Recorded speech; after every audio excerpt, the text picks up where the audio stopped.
You're listening to Athletes and Avatars, the podcast for 30-year-old gaming dads who peaked in high school and prestige in Warzone. We break down sports, games, and movie hot takes while our wives nod politely and do not care. From late night lobbies to youth league sidelines, we're still chasing glory. Ignoring bedtime routines to debate Madden ratings. Athletes and Avatars, because we still think we got it. And we definitely don't. Taylor, how's it going, man? How was your weekend? Oh, coming off a championship week.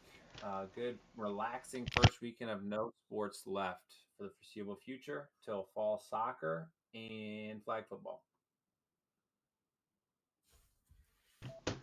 So 1 week down. That's our second week of the podcast. How you feeling after our first week of posting content and our first episode? I feel like we went a little long the first week. During it, I didn't think we went long, but the time at the end kind of shocked me. Yeah. But we had a pretty good talk. Yeah, I think we went 45 minutes on Jurassic World Rebirth, which I thought might go a little long. I didn't think it'd go that long, but we'll try and tighten it up this week. So let's hop into it. We have our first segment we call the warm-up. So still ongoing is the MLB Draft. We're both, I wouldn't say we're diehard Cardinals fans, but we are pretty big Cardinals fans. We're both wearing That's our right. Cardinals That's right. jerseys and shirts right now. So for the first time since 1998, and basically in our lifetime, the Cardinals had a top five pick. And they had the last time they had top five pick was in 1998 when they took J.D. Drew. Last year they That's had right. the seventh pick where they took J.J. Wheeler-Holt, who we both like a lot. So Yeah. back-to-back years with the Cardinals having top 10 picks. So a lot to be excited about in Cardinals Nation right now. And honestly, a lot of our draft prep kind of got blew up at the top there, huh? Dude, just chaos from the jump. I had texted you just a little bit before that I just kept seeing Willits as a possibility that early at one. But that seemed like the jump off point for chaos if there was going to be some. And even the guys hosting the draft by pick two, they're like, blow up your mock draft stuff because it's already gone crazy. Yeah, so no one didn't see it. Eli Willits, who was projected to go five to the Cardinals, ends up going one to the Washington Nationals. Then Tyler Brimner goes to the Angels at 2. Kate Anderson Mm-hmm. goes to the Mariners at 3. Then Ethan Holiday goes to the Rockies at 4. And I know we are both kind of hoping that he would fall to the Cardinals at 5. The big Yeah, story there is maybe. Matt Holliday is a Rockies legend, but he's also a Cardinals legend. One of my favorite all-time Cardinals, one of the best players to put on the birds on the bat. So would have liked Ethan to fall to 5 there, but instead the Cardinals get a pitcher who we've both been clamoring for a while, and Liam Doyle, the left-handed flamethrower out of Tennessee, who was second in the country in strikeouts in Division One this year. So at the ceiling of this, he's probably hopefully a solid rotational piece for the Cardinals. Mm-hmm. Maybe a Ryan Helsley replacement at closer. We don't know. He is. I've been seeing he's probably the most pro-ready Yeah. prospect in this year's draft. Which could be a good thing and a bad thing. He's already at his ceiling, I guess, which could be the bad thing. But if his ceiling's Right. already kind of high, then if you're the Cardinals, you got a nice young team, and you're trying to make a push. I think you're locked and loaded and ready to go. But Yeah, it's hard to not to get excited about a flame throwing lefty, right? And we've had some over the years, but this guy was regarded as someone that not just throws hard but plays hard, right? I mean, you just see the clips of him, and he is excited and maximum effort all the time. He obviously probably needs to develop a third pitch that can really work for him. I'm assuming, a slider or something that'll really keep guys off balance like Helsley does. But um, let's hope this isn't another Jordan Hicks situation. Not that he was a bust, but just never turned into a starter of any kind of seriousness. So um, this kid seems like he's amped up and ready to go, and like I said, the most pro ready. So I would imagine we probably see him next year. I think. I don't think this is a hey. Uh, Put this down for see ya in 2027 or later. I would imagine we see him just because of the Cardinals rotation currently, right? You're almost surely going to lose Fetty, Michaelis, and possibly more. yep. So there's going to be a spot to be taken. So with that said, I think we probably see this kid next year. Yeah, I was gonna say I don't think anyone in the Cardinals rotation or bullpen really is on the team in the next 2 years, for sure, in the next 3 years. So like, Hmm. probably the youngest pitcher we're excited about is Liberatore, who's come Right. on here of late. I don't want to say he's having a breakout season, but he's definitely seems Solidified like himself he's as a he's living up to the potential we thought he had. I think he's been a bit of a disappointment up until this point. But really, outside of him, I can't think of another Cardinals prospect at pitcher that we've been really excited about. I mean, yeah. the McGreevy is kind of the next one up that I think people are excited about, but um, still young and still working through things. So again, if you compare McGreevy and this kid coming up within the next year or two, yeah, maybe you do have a good top three at that point. 1, 2, 3 punch. So I don't know if it changes the ceiling of the Cardinals at all, at least in the immediate term. Right. Um, I think their floor has been higher than I certainly thought thus far. I think they're overperforming a little bit this year. So we'll see what Hmm. happens there. But they did beat the Braves today, the last game before the All Star break. So a lot to be happy about if you are a Cardinals fan on this Sunday evening, Sunday night. Right. Anything? And then Any I've other? got a little bit of info on the second round pick, the first guy we took. I just kind of glanced to see some information on him.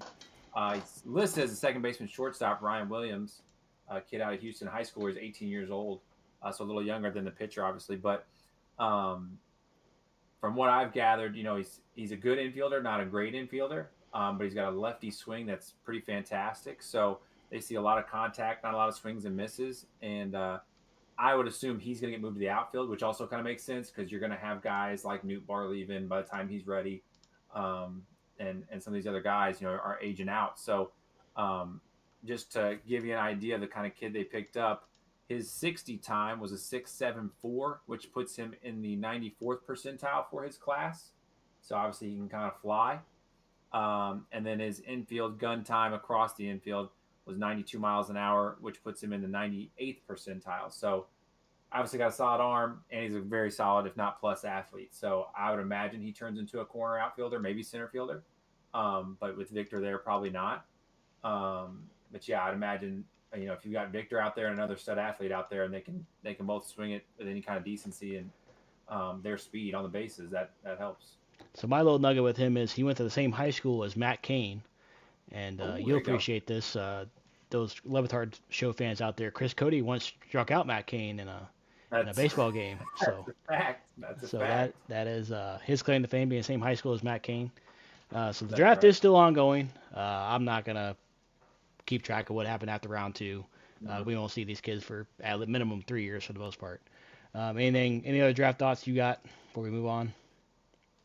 No, I thought it was a fun year. I like when things are up in the air, right? When it's not, hey, this guy's going one, this guy's going two, this guy's going three. Like that creates fun just because you don't even at pick five, you have no clue who you're getting. Just because things aren't set in stone, and so that always makes for a fun draft, regardless of sport. I think. All right, so we'll move on to our next segment. We call IRL Respawn, where we kind of talk about stuff going on in our real life. So big news for our resident Timu Ted Lasso here. Add another ring to his youth sport championship. So why don't you recap what happened last week with the youth baseball championship game? That's right. We got rained out the original game night, and then we played again Wednesday night against the Royals, who, as we discussed in the first episode, uh, had scored the most runs in the league. And so I just really hit home with our guys the importance of getting it back to the pitcher immediately so we can stop these runners. And the rare instance, I think my dad actually nailed it when we talked after the game, where we had a little bit of an advantage being the away team, because since we had the exact same record, actually, we were the away team. They beat us by 4 runs on the season total. Um, we were the away team, but we got to hop on them early. I mean, we scored 5 runs in the first inning, which is the maximum allowed. And to head into the bottom of the first up 5-0 feels pretty good because you feel like you're putting some pressure on. And then we had what hardly ever happens was a 1-2-3 inning. Knox knocked down a ball at second base, threw a kid out at first, and boom, boom, boom, you're up 5-0 after one inning and you're feeling great. So we ended up 10-4 going into the last inning, so it didn't matter either way what happened. We might have gave up 1 or 2 there at the end to make it a 10-6 game or something like that, but held on, beat them, and so both boys got a championship, and we've got the trophy in the room. I should have brought it down. Maybe I'll do that for episode 3 just to show proof, but Good little Parks and Rec season for sure. And then went to pizza place afterwards with the kids and the team to celebrate. Get any ice cream at all, or just pizza? We did. We went to Ohana, a great spot here in town, and got some pizza. And then after that, went to Dairy Queen and dined on some blizzards. We had some There you blizzard go. action, That's a chocolate chip cookie dough action. summer night that dreams are made of, right there. That's right. That's absolutely right. All right, so we're gonna have a move on to our next segment here called Overtime or Overrated. Got a little two-parter. First, NBA free agency basically wrapped up. Outside of the Mhm. Kevin Durant trade, what has kind of piqued your interest in terms of free agency moves, trades, things like that? Uh, I wouldn't say there's one specifically that does. It just kind of still blows my mind that these older guys, right, Lillard, Durant, and them are still the talk of that season, of the free agency, of the trade season. It feels like as a league, we should be more interested in the 25-year-olds. And for that league to still be just so fascinated and enthralled by the 35-year-olds seems crazy to me.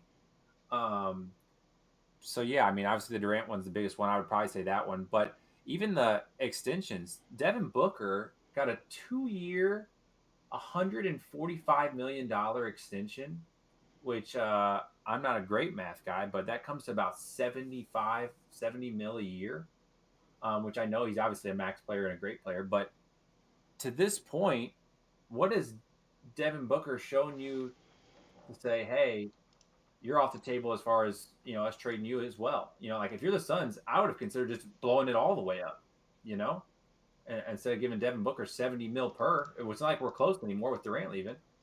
Maybe did I not see that he asked for a trade out of there right after he signed that deal? That I I don't misunderstood. know, man. I missed that if that is the case, but yeah, that just stunned me. Like I said, not that he's not worthy, because any of those upper echelon guys are always going to get the maximum allowed, right? But at the same time, if I'm the Suns and I can't win it with Durant and Booker and the other pieces they have, and they ran it with Ayton when they had him number one overall pick. Like if we can't figure it out with that, what am I still holding on to? Why not try to be the next Thunder iteration and send Devin Booker packing for 7 firsts and some players and whatever you can get. Yeah, I mean, I think the Suns obviously still want to build around Booker. I don't know what that looks like for them. I think, like I'm like you, I think they just get rid of him while he's got some value still. But we say that, but those trades are hard to come by. No teams They have are. cap space anymore with the way the new CBA is and the first and second aprons and stuff. So these teams are You're just right. trying to stay in their salary cap and just Mm-hmm. trying to be pliable. But yeah, I don't know what the move is there. Chet getting 250 mil kind of stunned me. I'm not a huge Chet fan. I see his impact, and yes, he just won a championship. Do I think he's a top 2 player on his own team? I don't. Does he still have room for growth? Yes, but they're just in such a luxury place with all these picks to where they can kind of pick and choose what they want to do to, like you said, get out of the apron if they need to, send one person somewhere but pick up some other pieces. Like they have the ultimate flexibility with how they've structured things. And you mentioned Ayton. He just signed with the Lakers, Yeah, which I like that. is a interesting signing for sure. I think there's a lot of If upside. LeBron stays, Correct. We're back in this. LeBron's done this his whole career. He signs 1, 2 year deals, just keeps the pressure on the organization. yeah, They made the Luka trade, so if I'm the Lakers, I'm getting out of the LeBron business at this point. Like I don't know what he's going to do for you. I think your mm-hmm. future is now Luka. Clearly, you gave up AD, and actually you didn't really give up a whole lot to get Luka, honestly, Yeah, to have a face your franchise for the next 10 years. But you've already made that move. That's Luka's now your future. You don't have to worry about LeBron or what he's doing. So I personally would get out of it, whichever way that looks it's like. But a lot of ball dominance. I mean, like if I'm the Lakers, I want Luka to have the ball the majority of the time, but I also want LeBron to have the ball the majority of the time. So I'm in this weird place of, yes, you both are great, but you both are also ball dominant. And not that LeBron isn't a great passer, not that Luka isn't a great passer, right? But how do you have both be as ball dominant as you can at the same time? yeah, and then defensively, Luka's not hasn't shown to be a great defender, and then LeBron kind of picks and 40. chooses when he wants to play defense at this point. Yeah. So it'll be interesting to see what the Yeah. Lakers do. The way the West is so stacked. I don't know. their ceiling's what? An 8 seed, 7 seed, maybe. Yeah. Nobody's saying you're not a playoff team, but what is your ceiling, Like right? I mean, like you're not beating the Thunder. You're probably not beating the Nuggets. You're yeah, probably not beating the Rockets. You're probably not beating the right. Timberwolves. That might be You're just not that close. that might be where the line is. 4, 5, maybe, Yeah, depending on what the Clippers do and if things go right for you, or injuries here yeah, and there for other teams. Yeah, but yeah, you're not close. right. At least not where the Thunder have shown they are, which I think they Right. might have another run with this team with them, and then I think next offseason gets interesting for them. Because what do you do with Lou Yeah. Dort? What do you do with Caruso? What do you do with Casey Wallace? Some of these other pieces that make them so deep. You're not gonna be able to pay Mhm. everybody, so I think it'd be interesting to see what they do. And then in the East, I really like the Desmond Bay trade to the Magic. I think that's a good piece for them. I I actually like the Magic a I lot this like the year. piece that just felt very steep for Desmond Bain. Yeah, for the price, yeah, for sure. Yeah, I But then like the player that just felt steep. if you're looking at the East this year, no Tatum, no Halliburton. Yep. The Knicks just signed Mike Brown. I don't know what that does or looks like. In in the year 2025. And then the Hawks go get Porzingis, so the Hawks are trying to go for it. Um, so like the Pacers, any team in the East now could kind of come out of nowhere with the East being kind of down. The Bucks and Giannis and whatever happens there. I think the Bucks will keep Giannis this offseason, maybe trade him at the deadline next year, kind of see what they have. But it doesn't take Trae a Young whole doesn't lot. scare anybody. No.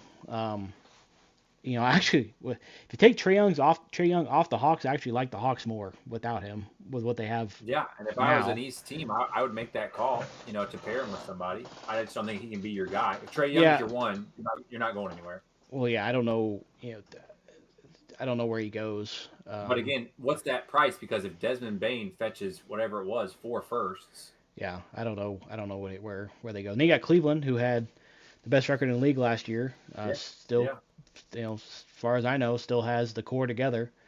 Um, Hmm. so I would say they're definitely the favorites in the East right now. Yeah. And then some smaller trades like Michael Porter Jr. got traded to the Nets for Cam Johnson to the Nuggets. I actually like Cam Johnson a lot on the Cam Nuggets Johnson is a now. bucket. Yeah, Cam Johnson's a bucket. So I think he's a little more well-rounded than MPJ. that's definitely an interesting trade for me. Any other moves you can think of that think would be Nothing. I mean, impactful? the most interesting NBA stuff I've watched over the last few days, or news that I've seen, has been just the Cooper Flag and Bronny stuff. That stuff kind of entices me. I like to see those headlines and see. I would like to see Bronny develop into a player, a 3-and-D player, right? That just doesn't. You can't live up to your dad's name. It's impossible. It's Yeah, impossible, right? yeah, it's an But impossible situation for him for sure. his athleticism would allow him to be a very good 3-and-D player, and I enjoyed watching him the other night show some dog and guard and flag the way he was. So I'm not here for the Bronny James slander, honestly. Like, he was like pick 55, 56. Everyone thought it was oh, we're picking you because your dad, maybe for the team. But again, his relative athletic scores and all those things like show you absolutely what his potential could be defensively. And what else are you getting at pick 55 in the NBA draft? You know what I'm saying? Like that Yeah, shows any kind of regularity. So I'm not on team. You only made it because your dad. I do think there's potential there, and I hope he reaches that. yeah, we'll see. He's definitely got some playing time, and he's still fairly young as would be Yeah, going into what his junior year of college, right? yeah. He's got to be 20, 21 at most. Yeah. So definitely some room for me. He's got all the talent in the world, so we'll see what happens with Bronny. Hmm. Back to baseball. Tomorrow is one of my favorite events of the year. It's the Home Run Derby. Have Yeah. you seen who's in the field this year at all? I can read it off if you haven't. I have seen a majority of the names. I couldn't rattle them off for you right now, but I'm a big Cal Raleigh guy, so I would love to see him win it. I know that. So here are the eight. Here are the eight to be trying to hit him out of Tourist Park tomorrow. We got Byron Buxton Yep. of the Twins, Junior Caminario, who's a Ray, Jazz Chisholm Jr. of the Yankees, O'Neill Cruz from the Pirates, home team guy Matt Olson for the Braves, your guy Kyle Riley for the Mariners, Brett Rooker for the A's, and James Woods for the James Wood I'm for the interested to Nationals. see James Wood because I always hear about James Wood, but obviously don't ever catch James Wood playing. But he's kind of been a phenom. I don't think we've seen anything like it in at least a while. Just a young guy like that to come in and just mash. Um, Yeah, I mean I mean, they're his definitely numbers were kind of startling. if you're a casual, the only name you probably are gonna know is gonna be Buxton, Olson, Jazz Chisholm Jr., Yeah. maybe Kyle Riley because he's hit. Did he hit one today or yesterday last night? Do you know? Not that I've seen, but I know he had whatever he did before. It got him up to 38 So or he's at whatever it 38 was. going to the All-Star break, which I think is the first I time since Barry Bonds did it in 2001, 2002, something like that, which Big is. Dumper. That's his nickname. Big Dumper Cal Raleigh. So we'll see what he does tomorrow. Hopefully he'll put on a show. Just generally speaking, are you in or out on the home run derby? I'm not as in as I was when I was 16. But I will say, so it left me, right? So we'll say I watched it from 12 years old to 24 years old. Then I'm out. Now that I've got kids again, especially kids that play, sons that play, I'm back to being in. It's very fun to sit there with them and from a dad's standpoint, watch these Hulks and Giants and kids that, my kids that aspire to be, watch them play and hit these home runs and do these amazing feats. Like it doesn't hit me the same. It's kind of like a dunk contest. As a grown man, I don't sit down and watch a dunk contest and get that excited. But if you sit my 8 and 6-year-old in front of it and I watch their excitement, yeah, it's a good time. I think I would rather watch the home run derby than the home run I derby agree. now No, than I agree. than the way the dunk contest is now. Absolutely. I think back in the day, both were better. Obviously we grew up with the Vince Carter, elbow in the Mm-hmm. rim, the Jay Rich Yeah. dunk contest. I remember I was probably a little bit older than your oldest, probably by a couple years, but I remember the Bobby Abreu, Josh Hamilton home run derby at Yankee Oh, Stadium. yeah. Well, I didn't think that thing was going Yep. to end. They hit something crazy like Mm. 60 home runs. That's I right. remember when the Cardinals hosted it, I believe in 11 or 12, and Prince Fielder hit one Was matched. basically out of the Prince. park. He hit it in between like the scoreboard and the right field like terrace. Yeah. I remember that. Yeah.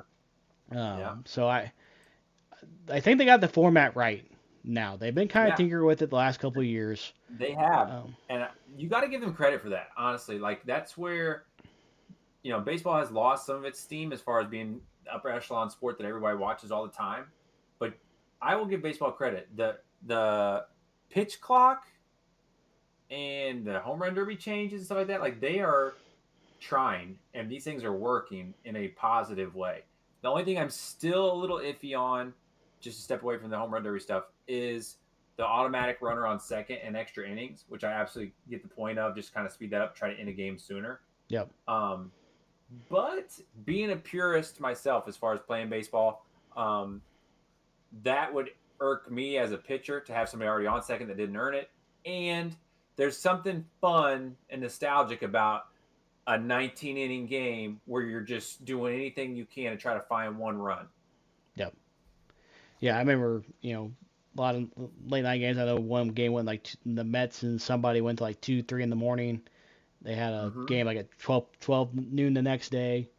I know Yeah. the Giants had a crazy walk-off win. We were talking sometime last week or 2 weeks ago, and guy smoked the triple to the outfield, hit the brick wall, uh, took a crazy bounce inside the park, walk-off home run, Walk off that little and league then stuff. and Stuff you then dream of. kind of bring back to college basketball. Devendorf for the Syracuse Orange, they had that crazy Syracuse. 6 overtime game against UConn. Mm-hmm. Now, I remember staying up. I think I was in high school at this point. I remember staying up watching that to the end because like you can't take your eyes off it. So there is something I believe that was my about senior these. year. Yeah, I'd be about sophomore, junior, somewhere in there. Mm-hmm. But some of these games that just really grip you and it's like what's gonna happen here because when you get to a Yeah. point where it's like you're in unknown, unseen territory, and that's kind of what sports Right. all about is Everyone's stuff you haven't seen exhausted. yet. So who can dig the deepest or what's the craziest bounce that's going to change this game? And like I said, I understand just aware that it puts on players and stuff. If you for some reason you played 3 straight games that went 14 innings and 11 innings and whatever it might be, I absolutely understand that. But like I said, I'm going to miss not that it can't happen again because I guess it still could, but it's just less likely with that runner automatically on second. A good 19 inning, throw whoever you can out there for an inning pitching wise and find a way to find a run. So I assume Chris Berman will be back. He's about the only thing he does anymore is the home run derby. So as long as I get a few back, that will make my night. So That's a solid limited fake Chris Berman. I like that. so I do enjoy that time of year watching the Oh, home I run do derby. have one kind of neat home run derby story. So, one player that I coached named Woodrow Foster. He's now kind of coaches around here around Fulton and stuff too. He's 20, 21 years old, somewhere in there. He was kind of a 12-year-old phenom, just was built bigger, faster, stronger than everyone early. Ended up being a good high school player. And he won the hit pitch run competition consecutive years as like a 10, 11, and 12-year-old. But the 10 and 11-year-old year, he kind of lost at the regional one. Well, his 12-year-old year, he won every round leading up to where he got so far that he was flown out to the All-Star game and got to be that's the kids that you see out there in the outfield during the home run derby. Yeah. Those are kids that have won the pitch run competition then. So I have pictures of him in that and doing that stuff. So that was kind of my neat story there to see one of the. I always kind of wondered how the kids got selected for that. That's a cool little. There you go. I always kind of get a little worried when they're kind of I know they like wait till the ball stops in play or whatever. There's sometimes they kind of a little gray line there on when they throw the next pitch. That's true. Especially when it's kind of getting down to the wire there. And then kind of going back to nostalgia talk. I remember being a kid. You mentioned the old school home run derbies. I remember obviously a kid summer break and not really doing a whole lot. Right. I would turn on ESPN Classic when that was still a thing. And they would all day long on home run derby day. They would show every home run derby. So I just sit there for 8-9 hours watching the 93, 94, 95, 96, 98, 99 home run derbies up until the actual home run derby was that night. So it's just got a soft spot for me in terms of my childhood and things like that. So. And I think, and the crazy thing is, like, yes, it's lost a little bit of steam, but I bet you if you ask the players, especially the ones participating, and you can see it from the players that are there supporting the ones that are in it, their teammates, right? It still means something. Like when you watch them, especially by those last round or two, you know what I'm saying? Like they're having to dig deep, and like those guys want that. Like that's a cool trophy they know 15 years from now, 20 years from now, 25 years from now, on my mantle, my kids might not care about my, Gold Glove from this year or this from this year. But to look up there and see a home run derby trophy is got some kick to it, Well, you can tell the teammates that are there watching. When they call timeout, they run out there with a towel and a Gatorade, and they're kind of giving a pet talk, whatever. And they all got their phones out, recording it. It kind of reminds me of their kids are there. Yeah. Classic clip of Shaq with his big camcorder watching. I can't remember what dunk contest it is, but dunk out. He's like, oh my god. It kind of got those vibes of kind of the old school dunk contests and stuff. And definitely it's a fun atmosphere for sure. I would one of my bucket list things is definitely try and go to home run derby. So next time St. Louis, Kansas City hosts one, there you go. We might need to go out there and check it out. So we'll move on to our video game portion we call patch notes. Kind of a lot going on in the video game world. Let's start with College Football 26. Came out last week. We started our Dynasty. What are your initial thoughts on the game thus far? I think the UI is very smooth. It's pretty similar to last year, right? But like that's something they always seem to nail. There's a lot of games that you and I play that immediately we get into. We're like, what are all these tabs? What is all happening here? Right? Well, I'm trying to find this. I'm trying to find that. COD's notoriously bad about it, right? Where you're just lost trying to find these things. It feels very simple, right? It feels very cut, dry, clear. I do like that. For us old people, it's nice to not have to sift through 27 tabs to find what we want. We did start a Dynasty, and it's been fun so far. I am Coastal Carolina. I was feeling pretty good about it until East Carolina came in and let me have it. And ruined my undefeated start, but I have no complaints as of right now. We haven't had enough time with it yet to know if, hey, the transfer portal's kind of wonky or this, that, or the other. We got to change these settings or dial them back some. But I have no complaints at this point. Yeah, the only I don't even say complaint. Just the injuries seem to be a little too frequent. Sometimes, seems like every play, especially late in the game, guys like, bruised ribs or something. It's like, come on. And especially it's kind of annoying because if you're in a close game trying to burn clock or whatever, and there's an injury timeout, neither team loses a timeout and it stops the clock. It's kind of an annoyance, but we'll adjust that and we'll make those changes. I do play Road to Glory, so I did one. Started my career there. The high school Back to high aspect, school, right? back to high school, you kind of get to pick your high school name. The mascots are kind of set, but you still get to pick, what position you want to play, what star recruit you want to be. Select your top 10 schools. Gotcha. So the star rating isn't based off how you play in high school. You're already presetting that. So you start at your base, at your foundation. So if you okay, you have goals and stuff that you can, I think I ended up being a 4.5 star by the time I got done with my high school run. Yeah. But it's kind of like it affects your base overall rating basically. But what really affected me in that game, they actually have real coaches in the game now. Ryan Day, Marcus Freeman, the like. So when I was going through picking schools, I was like, well, yeah, I want Lane Kiffin to recruit me. That's right. I want Josh. I got a text from Josh Highpool saying like, hey man, we run the veer shoot offense. We play, sideline to sideline. A lot of space for running back. Trying to get me to commit to Tennessee, and I was like, it's cool to see like their actual face and their name and everything instead of just what was generic. In Madden, I think when Belichick wouldn't give them their name, it said New England coach or whatever. That's right. So they don't have every coach in the game, but they do have some of the higher profile ones. So it's cool to see like Dan Lanning and Ryan Day and some of the bigger time name coaches being in the game. Shout out to the soundtrack. I thought the soundtrack's been great. I'm not a big music and games guy, but just having all the current songs and some songs from the past, hype songs, things like that, but all done with what sounds like college bands. Yep. Fantastic. Yeah. And then in the opening video, they have Enter Sandman playing in the intro video, and I'm like, well, as soon as I heard that, I'm in. I don't need to see anymore. Sign me up. Take my money. They already took my money at that point, but like I'm in. Right. I don't need to see anymore. We're good. We're good here. I play Ultimate Team too. I really haven't gotten super deep into that. Last year I was a little disappointed with Ultimate Team. This year seems like, just from some other people I watch make videos and stuff about it, seems like it's better. Still kind of early to tell. The game's only been out 5 days at this point. So but I said it last year too. Like, this is one of those games, like, if they do it right, we won't need to play another game. Like, this year we got cross-play dynasties, and you can just do dynasties forever. And then if Road to Glory and Ultimate Team is done right, there's a lot of replayability there with that. So definitely on our radar of games we'll be playing pretty consistently, and we'll be talking about throughout our time on the podcast here in the coming weeks and months as the season gets going. Do we have to have a quick little peak shout out that we conquered the peak? We did. Missed the live stream. We played 2 Thursdays ago, I think.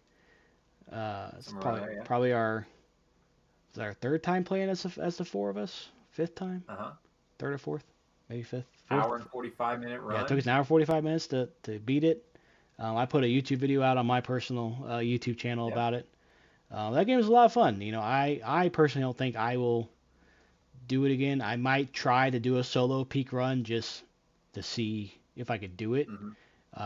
Having done it with 4 of us, I don't see how solo is possible. But that's true. you probably need at least duos, and even then, as a duo, I don't know if you could do it. I mean, if you get all the loot and you're super smart about your resources and everything, I think you can do it. But it's definitely not gonna be a speed run. You're gonna have to kind of really be patient and take your time and pick your spots. Tactical run. For sure. But no, shout out to Peak. It was a great time, and glad we beat it. Worth the $8 or $10 or whatever it is on Steam. So if you're kind of in a lull right now with gaming and you and your friends looking for something to do, I definitely recommend picking up Peak. So I'll bring this up just because we saw some comments about it on our videos, but some people want us to talk about Fortnite. So Fortnite just had an update.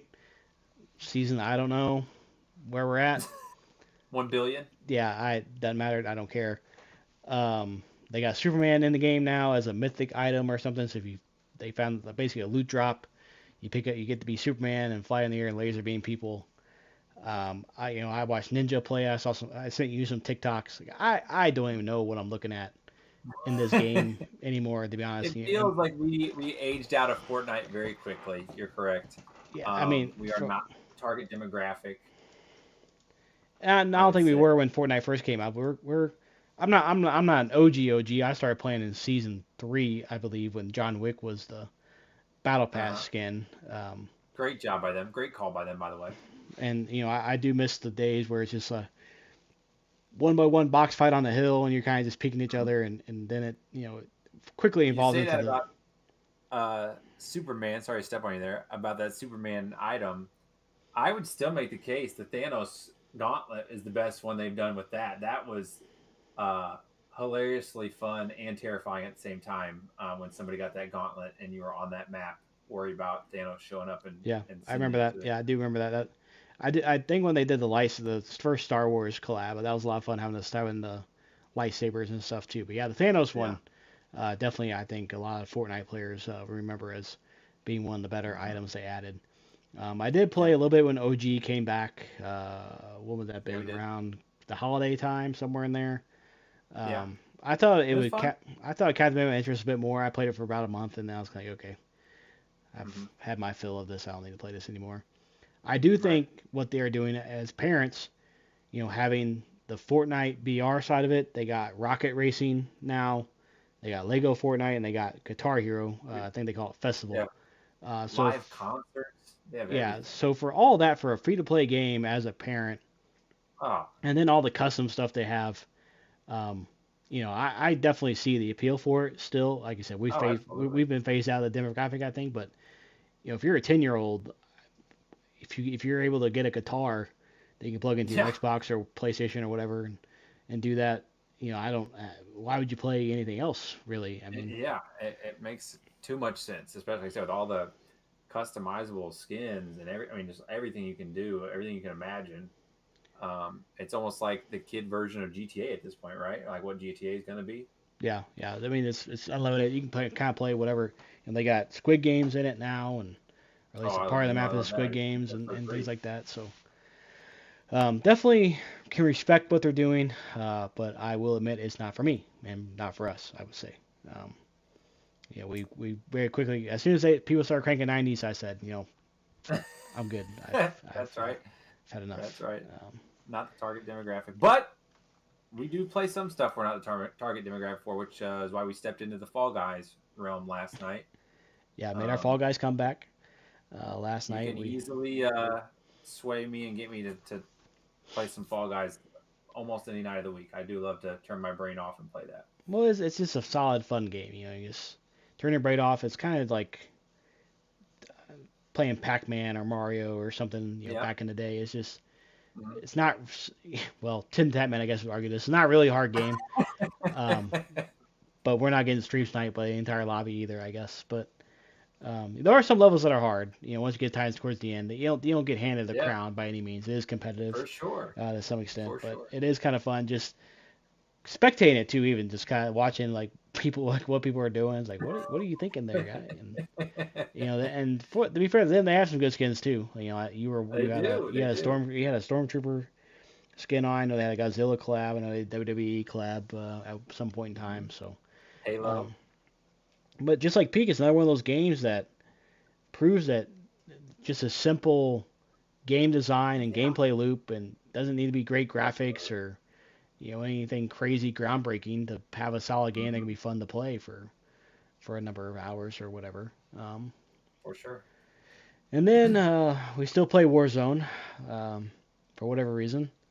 Can't That's seem right. to go away from it. They did introduce Ranked Resurgence, which we dabbled into the other night, Toes, toes have been dipped in to the Resurgence Ranked. and I enjoyed it. I thought it was a good time.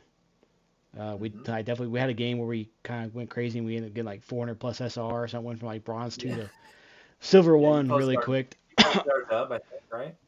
Yeah, I think we won. It wasn't ranked, but at some point we won back. We won 3 games back to back. Um, Yeah, we talk about I would say we have a fairly high win rate. we do. Um, we talk about it and it's like, is this a normal experience or is this like unique to us? kind of thing. Mm-hmm. I see other people playing other TikToks and stuff, and I was like, well, we seems like we're in the upper Yeah, echelon of. I would say for our KDs and like what our kill averages are, most people with those same exact KDs and kill averages would probably be stunned or would love to trade spots with us as far as our win ratio. We try to play a little more IQ. No, that doesn't mean camping. That just means very calculated rotations and little movement unless it's necessary. And we've got kind of set locations we love to stop by and hold those for as long as we can. So we tend to play that way because at 34 years old, I'm not hunting 15 kills. I'm hunting a W. Thanks. Well, a couple buddies you play with, they do want to go kill hunt and stuff like that, and try to get 20 kills, but get like 15th or 20th or whatever. Mm-hmm. It's like, well, you could do that, or you can do what we do, and we get a lot of kills at the end Mm-hmm. in moments that matter too. Like we can easily get 5, 6, 8 kills in the final Yeah. couple of circles there at the end of the game. To me, like that's the part that gives me my dope is like the in game Oh yeah. tactical piece of it. Like that's kind of why I like playing the casual mode. Say what you will about Mm-hmm. that, but the you kind of just land. We just talk about whatever. We loot. Then we get to that kind of top 15, top 20. We kind of lock in a little bit. Got to But it's sit up in nice, your kind of gaming just chair. it's kind of nice to sit there and kind of just run around, loot, and do whatever, without being super sweaty all the time. But then it gets to a point where it all is PvP basically, and the end game of Warzone is what makes it really good in my opinion. Oh So yeah. definitely enjoy that part of it. I agree. All right, any other thoughts Game on stuff? anything in video games right now? No, because I haven't dabbled in rematch yet. I know you guys have a little bit, but I Uh, haven't stepped into the rematch streets yet. So as soon as I do, or when we do, then we can probably chat that yeah, up. But actually, that's all I we haven't got into it yet. It's taking up some gigabytes I needed. So, got. I don't blame you. Don't blame you. We found some other fun stuff in the meantime. all right, so move on to film room sessions. Couple things on the docket here today. Um, First and foremost, James Gunn reboot of Superman is out now, correct? I believe. Yes, Salt's Uh, already seen it. what is Salt's initial take on? Salt rated it very highly, and so I asked him to compare it to the Henry Cavill one because I'm not a big Superman guy myself, um, but I do like Henry Cavill and this Corn Sweat cat that is the lead for this new one. Not necessarily sold on him being a guy or a guy that I want to go watch, For those who don't but know who he is, he's Glenn Powell's number two in Twist, or not Glenn Powell's. He's with the guy who, what is his name in Twisters? he's on the opposing. He's on Trail Hunter. he's on the bad side of things and Yeah, Twisters. But anyway, I made the argument that role could be played by anybody. They gave it to him, that and then he got that's true. Superman. Um, Yes, and so Salt told me that he thought obviously Henry Cavill's better actor and played Superman better, but this story and this movie was better than Henry Cavill's Superman, which I would understand because I I'm kind of here for James Gunn anything. That's the selling point for me more than Corn Sweat for sure. yeah, I did see a thing that says, DC movies under James Gunn do better in the box office than movies without him. Mm-hmm. I am notoriously, I don't say anti DC, but I'm just kind of out on DC movies just in general, outside of the Yeah. Christopher Nolan Batman movies with Christian Bale, Uh-huh. and the new Batman with Robert Patterson. I like that one a lot, but I'm just not in on Batman on DC movies. The logo, Superman logo for this new movie, I don't like it at all. So You missed I'm Craven, huh? You didn't catch Craven? That didn't catch you. no, I'm pretty confident I will not see this movie ever. Um, so hopefully it's good. I mean, I think it'll Yeah. be good. Marvel's kind of on a downturn right now. So I Yeah. think this competition be good for them. Just a bit Um, of superhero exhaustion, I think, from the majority of people. yeah, I mean, I I'm trying to think of the last DC movie I've watched. You It's missed been, Madam Web, huh? no, yeah, I didn't watch Batman Superman. I guess I watched it kind of. I don't think I got through it, to be honest with you. With our guy Ben Affleck. Um, Uh huh. there's Flash. You didn't catch Flash. Saw no, capes for Flash as well. yeah. Salt and I have different movie takes, so anything Salt says is good, I'm probably gonna say is bad. So I hear you there. let me check the DC universe or whatever we're calling it here. Definitely haven't seen. Didn't watch Suicide Squad. Didn't watch Justice League. Didn't watch Black Adam. Didn't watch what is that called?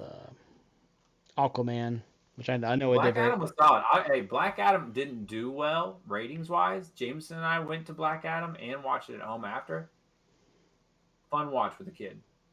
Black Adam. Wonder Woman didn't see. Yeah, I'm not the one to talk to about DC movies here, so this isn't gonna make me go see it by any means. But hopefully the movie's good. I like Superman, but I just that doesn't do it for me, unfortunately. But we'll see what happens. Like I Understand. said, I think there's a lot of superhero fatigue. I think superhero movies have kind of had their heyday and come and gone. There is a lot of content there, obviously, with the comic books, both being DC and Marvel have been around for a very long time. So there's a ton of stories and kind of characters and stuff to be delved into there. Then the next movie on our list, we were playing Dynasty on college football the other night, and you kind of randomly said something like, "Oh, he's found out that she's pregnant." I'm like, "What are you talking about?" It's like, "Oh, watching Godzilla '98," and I said, "Hang on a minute, what channel is that on?" You said, "Oh, it's on TNT." So we flipped it That's on, and we right. kind of watched it together, sort of. I think we are probably the only two people in the world that actually would make a case for that being a good, I don't, maybe not good movie, but watchable for sure movie. I would say good. Mm-hmm. I would say good. It's an I easy throw it on while it's on and catch 30 minutes of it and be entertained. Yeah, definitely one of those movies is like, oh, he's got New York, I'm in. Or It's very similar to Armageddon for me. It gives me a visceral reaction to see Armageddon on, and if I don't stop on it, I need to see where the asteroid's at, what's going on, and that I know it was earlier before CGI as great as it was, but listen, 1995 to 2000, Armageddon, Godzilla, stuff like that, still hits. and then I was watching that the other night, and I saw them blow up the Madison Square Garden scene, which is really good, Yeah, really well shot scene, and it reminded me of I watched Independence Day over the Fourth of July weekend, and it reminded me of scenes when they blew up the White House and Empire State Building and some tower in Los Angeles. And then I realized, same director, Roland Emmerich, did both those movies. He did Independence Day in '96, and then backed it up with Godzilla in '98. And we're both of the age. I remember the marketing around Godzilla when it was in theaters. I remember like the Taco yeah, Bell commercial, and I had the little like baby Godzilla like finger puppet things. Might have some at my parents' yeah. house still, to be honest with you. So I'm just in on that movie. I like it a lot. I like the Hank Azaria character. I like Hank Azaria a lot from The Yeah. Simpsons and a lot of different things he does. Um, what, if any, is your biggest gripe with the movie? Uh, it felt like there were multiple scenes with the female lead. Remind me of her name. Audrey, I don't know her Audrey. I don't know her Yeah, real name, I but can't think of the actress' name, but Audrey's character. Not that you could remove her from the film, obviously, but there was definitely scenes and part of the story where it was just like this doesn't feel helpful, doesn't feel necessary. It just feels like we're just doing this just to do this to have a role here set. yeah, I mean she's definitely the bridge between Matthew Broderick and Hank Azaria's characters, to kind of get the plot moving forward. Mm-hmm. I think if they didn't name it Godzilla, and let's just say they named it, let's just take the title Cloverfield and put it over this movie. I think Okay, it's a lot better received than it is as a Godzilla movie. as a Godzilla movie. Mm. So if you call it Monster in New York or just Right. some other name, I think it's one, the stakes are taken away from it, Yeah. right? You're not trying to live up You're just to trying to live up to hype there. You're trying to meet the hype behind yeah, that you're name. trying to match obviously the original Godzilla, all the Godzilla versus Godzilla 2000, and it's the first American try at Godzilla. People really hate the design of it, which I personally don't necessarily hate the look of it, but I can see it's not Godzilla. I mean, that's just the way it is. No, But I don't hate the look either, and the all the eggs and babies and stuff like that. That's one of my favorite parts. I mean, I remember being a kid and be like, "Oh my gosh, look at all these eggs!" Right? You just get terrified immediately and just think like, I don't remember. I mean, obviously that's when you're a kid watching it, but that's one of the better Godzilla scenes I think as a fan watching it is stepping into that and thinking like what you would think seeing all that. yeah, it's definitely a crazy. Just the scale of like, oh, this is not good. If Yeah. this like Yeah. you see how big Godzilla is, what it does, and you got I don't even know hundreds at At least least. of these things just ready to hatch more eggs, and you can just definitely see like, Mm. oh man, this is bad. And then it has Kevin Dunn in it who plays the Army General. And my take is if Kevin Dunn's in your movie, you probably got a pretty good movie. He does That's right. Godzilla. He's in Small Soldiers. He's in the Transformers original trilogy. Those Oh, are all movies he's a we like. fantastic dad. He's a fantastic dad in Transformers. Yeah, he's just if he's in your movie, you gotta and to me, you got a very solid movie. Even in Draft Day, he's the Yeah. liaison in New York for the Browns in Draft He Day. plays above his role. Like if he's your, like I said, eighth guy, right? Like you nailed it. Yeah, for sure. He comes in, gives you some solid minutes. Maybe gives you a Mhm. bucket. Glue guy. We like to say he does a good job of holding the film together in places. He That's right. This has this demeanor and just the way he I Great don't I, dad energy. yeah Just great dad energy all yeah the time. just the vibes he brings definitely is just it seems real, at least on the dad role of it. When Sam in the second movie when Sam gets I think he actually is killed. Basically, you can just kind of see the emotion there as a dad Yeah. watching his son basically get blown up, basically. So, super fun film. Love Godzilla Spoiler alert. '98. Yeah, spoiler if you haven't seen Transformers 2 in Yeah. 2025. I don't know what to tell you at this point. But yeah, Godzilla '98. I like it a lot. Like I said, we probably rated higher than most would, and Yeah. we'll Yeah. probably get flamed for that a little bit. But to That's me, all it's right. just a, Hey, it's just listen, a, it's a fun movie. if you need some 1995 to we'll say like 2002 fun movies, you come to the right place because I can hit you with Volcano, I can hit you with The Mummy. We can get started on all those. I love Great, Volcano. great time. So, all right. Anything else in the movie world you wanna hit on? Nope, I don't think I've got anything upcoming with Jameson. We frequent movies, but there's nothing on our must see list currently. The only thing, not necessarily must see, but the 50th anniversary of Jaws is this year. I think they have the re-release of it in theaters coming out Yep. sometime in August. So I'll probably go see that, just kind of experience it. There, obviously, we weren't alive 50 years ago, and Jaws is one of my favorite movies of all time. I watch it at least once, if not twice a year. So to be able to see it in theaters will be pretty cool for me personally. Yep. Might go by myself. I don't know if I can swing the wife to come watch that with me, or you even. Hmm. But Yeah. definitely looking forward to that. So, all right, nothing else. Let's hit the outro. Let me know when you're ready. All right, buddy. I've got it pulled up. All right, that's it for this episode of the Athletes and Avatars, where the takes are hot, the KDs are mid, and the wives still don't care. Subscribe, follow, drop a rating, or don't. We're still going to record it. And we'll see you in the loading screen. Till next week.